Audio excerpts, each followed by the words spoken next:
Hello, this is my video submission for Article 4, Attracting Talent. Please do excuse any sniffles or tone of voice happening in this video. I'm feeling a little sick right now. So what is the major overriding issue in this article? The article is attempting to explore the strategy with which employers are using to attract the best and brightest employees to fill their open positions. It also mentioned the fact that employees are also seeking jobs are not limiting their search to their country of origin. So it's taking a look at a global job market in which it focuses on China, India, and the European Union for the basis of its research. The article concludes that companies in India, China, and the European nation are using university services, personal connections, and online applications when hiring. So they're attempting to globalize their search efforts.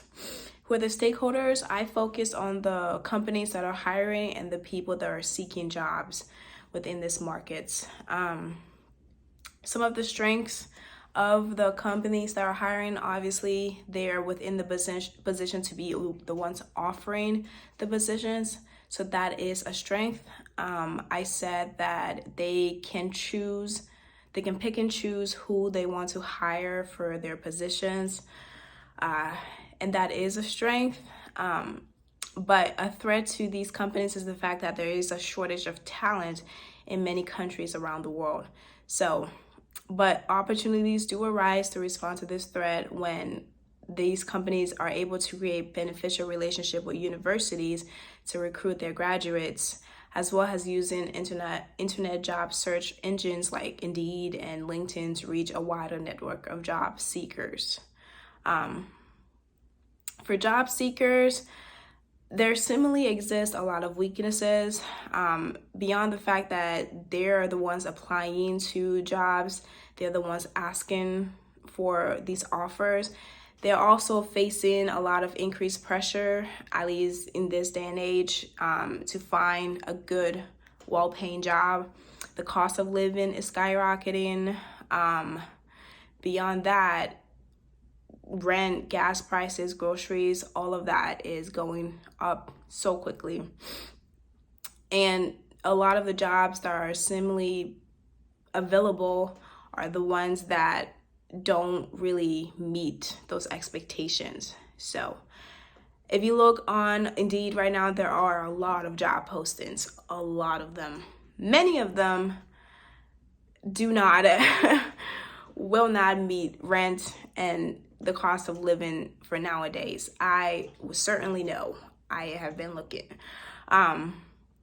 But beyond that, employers will rarely ever offer a candidate what they deserve in terms of wage and benefits. So negotiations are required. But a lot of employees or potential candidates for these roles don't really utilize the art of negotiation to get what they need out of these jobs.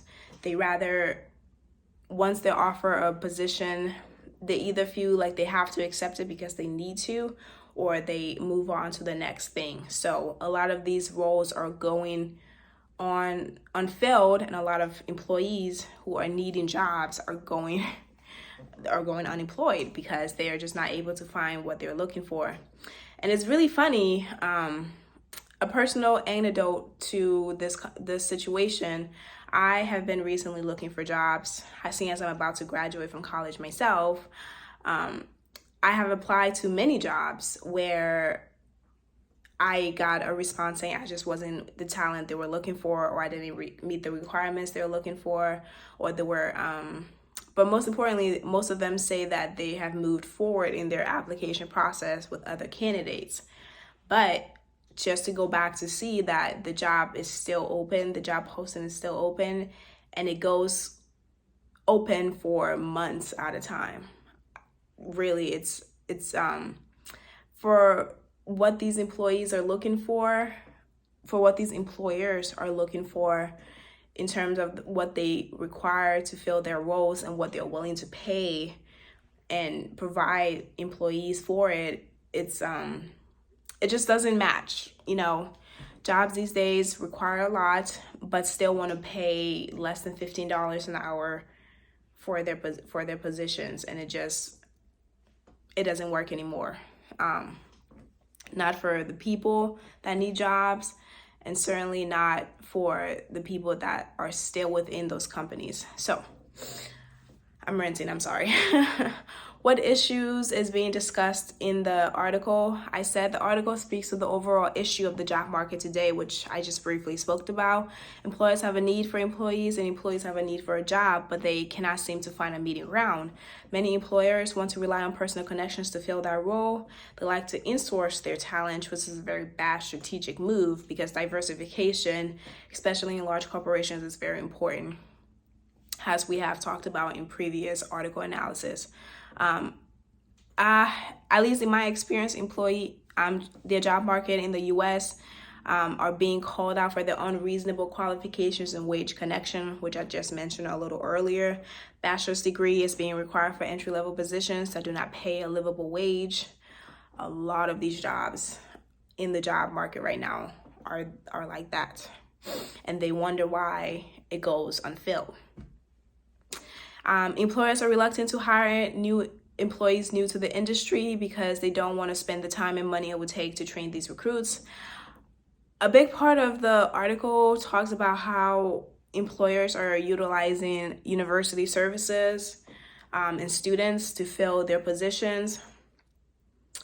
I don't find that to be true in my experiences, because a lot of employers are very reluctant to hire recent graduates or students. And if they do, they want to pay them the barest of barest wage, because they feel that they can, because they feel that since these students who just graduated don't have the experience necessary, they can, cut their corners and not pay them what is designated for that role. A lot of experienced professionals are also quitting their jobs due to the reasons of burnout, anxiety, and increased workload with little to no sensitivity for what is required to handle these positions. So employers are hesitating to hire recent college graduates and students because they don't want to spend the time and the money it would take to train these employees to fit the role that they need them to fit.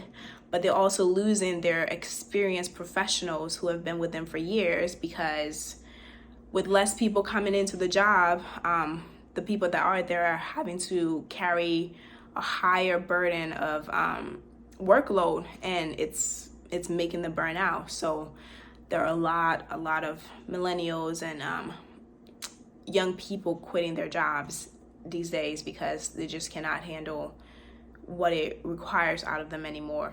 So there does seem to be a gap between employers and employees, and it may exist due to the fact that strategies that employers are using to find employees are not aligning with the strategies employees are using to find employers, as the article states, but I don't think that's the whole of it.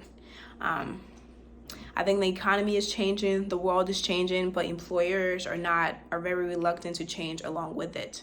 They still want to pay people what they pay them back in the day, but the cost of living, like I said before, is exponentially increasing in these times. So it just doesn't work for these new employees. So what is my perspective on the issue and the event? Like I said, I do have somewhat of a personal connection and experience to what is being discussed in the article.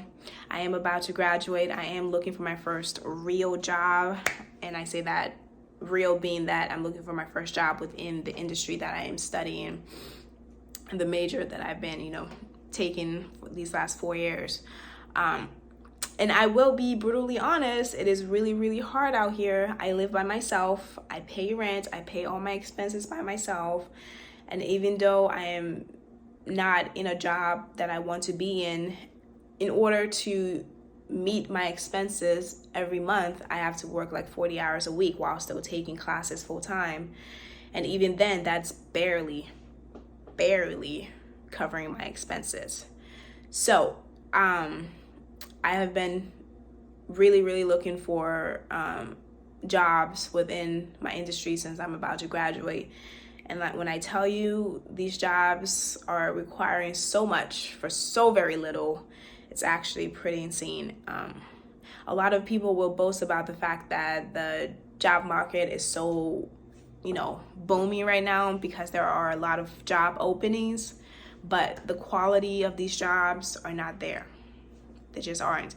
And they don't meet the standards of 2022 and what is required for an employee to make a livable wage anymore. It's just not the same. So my recommendation is that, and maybe I was viewing this, I think I might have been viewing this article from a perspective of bias. I expected going to it for it to talk about a lot of the issues that I have been seeing personally, since I have this connection to the concept being described in this article, but I didn't quite see that. So I kind of view it as a superficial, just barely touching the surface type of article. It just didn't really hit home to me beyond the idea of what it was trying to research. But I think maybe I'm viewing it out of my 2022 COVID mass job quitting lens that is today. So beyond that, I think the article should have at least attempted to provide some type of recommendation on how employees and employers could align their strategies together so that they could find the right candidates for each other. But the article did end with the fact that it needs more research, so I guess it's a pass to that. But I think there definitely should have been some type of reconciliation using the data that was collected and the evidence that was collected to find some type of conclusion or recommendation of something that will resolve or attempt to resolve the issue being described within the article. So